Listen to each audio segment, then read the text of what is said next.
Halo brother, untuk kalian semua yang lagi nonton video ini pakai kuota ataupun pakai wifi tetangga, welcome to our channel Infomotif bersama gua Indra Rian. Di video kali ini gua akan menjelaskan sebuah unit dari Toyota, yaitu Toyota Agya GR yang mengalami improvement dari model sebelumnya. Nah, kenaikannya itu sekitar 2 jutaan dari sebelum improvement.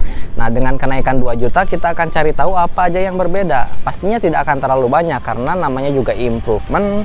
Biasanya cuma ya tambahan-tambahan kecil aja. So, tonton videonya sampai habis, check this out. Oke, by the way, sekarang gue lagi ada di Astrido Toyota Karawaci di Jalan Imam Bonjol. Untuk kalian yang mau lihat unitnya langsung bisa datang aja ke showroom atau bisa menghubungi kontak sales yang ada di bawah nih. Ada di deskripsi juga ada link WhatsApp-nya. Pertama kita akan bahas di bagian depan dulu. Apa yang berubah di bagian depan? Secara desain keseluruhan sebenarnya nggak ada yang berubah dibandingkan dengan model sebelumnya. Namanya juga improvement tadi gue bilang. Tapi kita lihat dulu apa yang sedikit berbeda, yaitu adalah di logo GR sebelah kiri sini. Dulu itu nggak ada logo GR di sini. Sekarang ditambahin logo GR. Nah, itu yang berubah yang pertama. Yang kedua adalah di bagian sini ada emblem Toyota. Yang sebelumnya memang nggak ada emblem tersebut ya di bagian body kitnya. Sekarang ada, ditambahkan emblem Toyota. Nah, kurang lebih di bagian depan sih secara keseluruhan itu yang membedakan dibandingkan dengan model sebelum improvement. Secara desain keseluruhan yang lainnya sama aja. Di bagian grillnya juga masih sama, menggunakan warna black glossy. Logonya masih sama, menggunakan burung Garuda kebanggaan Indonesia. Lalu untuk di bagian headlamp juga sama, dia masih menggunakan halogen tapi udah proyektor. Dan di sampingnya juga di sini ada LED light string. Jadi udah cukup mumpuni lah gitu untuk di bagian headlamp. Ke bagian bawah untuk fog lampnya juga masih sama, nggak ada yang berubah tuh di bagian housingnya maupun di bagian lampunya juga dia masih menggunakan halogen, belum LED. Body kitnya juga di bagian bawah sama, dia ada sedikit lips bumper ke depan berwarna black dove berwarna black dove yang mengesankan menjadi lebih sporty gitu, karena GR itu harus lebih sporty dibandingkan dengan tipe-tipe yang lain seperti itu. Untuk di bagian mesin tidak ada perubahan, masih sama aja menggunakan mesin berkapasitas 1200 cc, dia 4 silinder, tidak ada yang berubah, jadi masih sama aja secara keseluruhan. Yang membedakan di bagian depan itu cuma logo GR dan logo Toyota di bagian bawah. Nah, sekarang kita ke bagian samping, apa yang berubah? Oke, di bagian samping kita lihat secara keseluruhan dulu, overall nggak ada yang berubah ya dibandingkan dengan model sebelumnya pastinya. Tapi mungkin dari kalian sedikit ternotis gitu. Apa nih yang berubah? Ya, di bagian velg. Velgnya sekarang dia menggunakan ukurannya tetap sama sih, cuma warnanya itu sekarang dia menggunakan black glossy. Yang sebelumnya itu adalah dual tone. Bautnya juga masih 4. Terus di tengahnya ada logo Toyota. Dan untuk ukuran bannya masih sama juga di 175/65.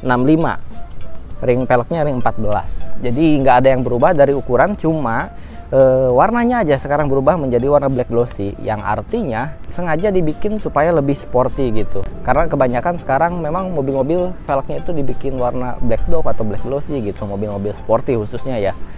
Nah, mungkin mengarahnya itu ke arah situ. Tapi itu tergantung selera ya, mungkin ada yang lebih suka dual tone, ada yang lebih suka black glossy, tergantung selera kalian masing-masing. Kalau gue sih suka-suka aja dengan warna velg seperti ini, terlihat lebih simpel dan gagah. Terus perubahan yang berikutnya di bagian samping itu adalah di bagian spion. Sayangnya ini karena warna hitam, jadi nggak terlalu kelihatan di perubahannya. Karena sebenarnya spionnya itu apapun warna mobilnya, spionnya akan berwarna hitam. Mau putih, mau grey, mau merah, spionnya akan tetap hitam. Ya, termasuk warna hitam gitu, spionnya akan tetap hitam. Kalau sebelumnya itu dia sewarna body, jadi kalau misalnya putih, spionnya akan putih, kalau merah akan merah. Kalau sekarang kan semuanya dibikin warna hitam. Kalau untuk pelipatan dari spionnya, dia juga sudah retractable, jadi bisa melipat secara elektrik walaupun belum auto folding. Jadi harus kita pencet dulu tombolnya baru bisa melipat. Minimal itu udah canggih lah dibandingkan dengan mungkin brand-brand lain yang bahkan masih ada aja yang manual untuk pengaturan dari spionnya. Terus perubahan yang ketiga adalah di bagian talang air atau side visor. Di sini ada emblem GR-nya, emboss. Yang sebelumnya itu nggak ada. Cukup proper untuk talang airnya, lekukan sampai ke bagian belakangnya juga cukup niat gitu. Jadi keren kelihatannya. Nah, itu perubahan yang ketiga. Selebihnya nggak ada lagi perubahan di bagian samping ini. Di bagian handle pintu tetap sama, terus ke bagian bawah juga ada side body molding.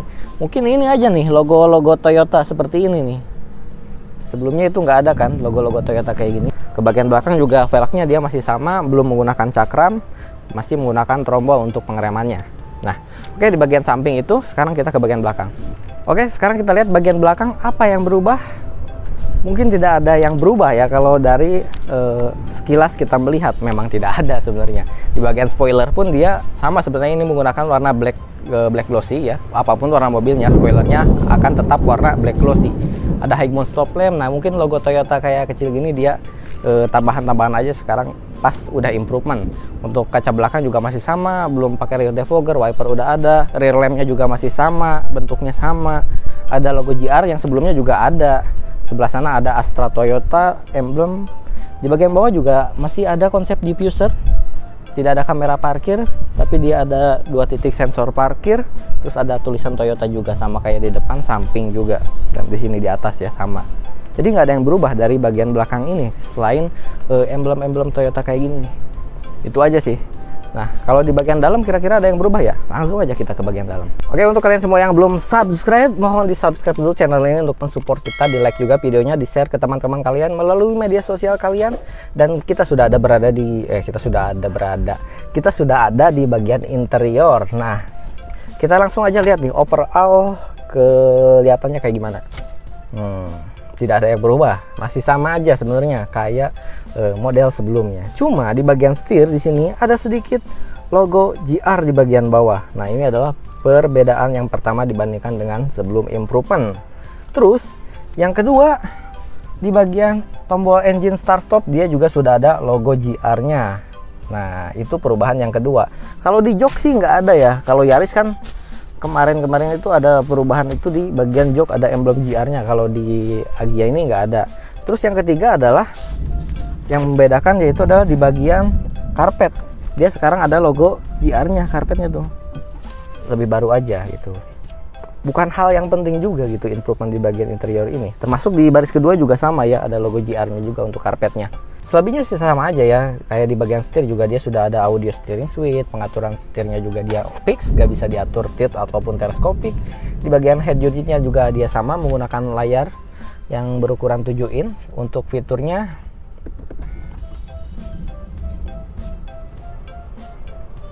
nah ketika dinyalakan dia akan ada logo GR-nya. Agree. Menu, fiturnya juga masih sama aja. Ada aux, USB, Bluetooth, dan masih belum ada mirroring ke handphone. Jadi standar masih sama aja. Untuk pengaturan AC-nya juga dia sudah digital, tapi belum auto climate. Cuma ada tombol max cool aja di sini. Gitu. Lebih sama, tuas transmisinya bentuknya sama, ke bagian sini sama. Sama lah.